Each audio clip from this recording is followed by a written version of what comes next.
Hoy, pagod na ako. Saan sila?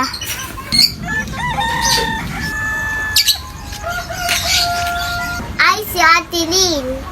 Hoy, Eva, anong gagawa mo dito? Asan sila? Eva, umuwi ka na sa atin. Sige po.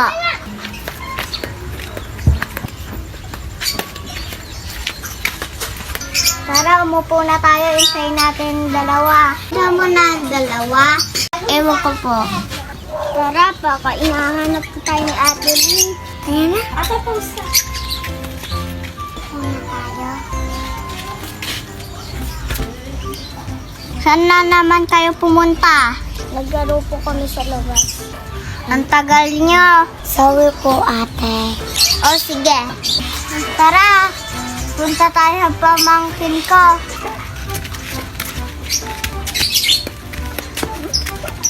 Ha, ito pala ang pamangkin ko. Gusto mo sumama? Sama ka? O, sige.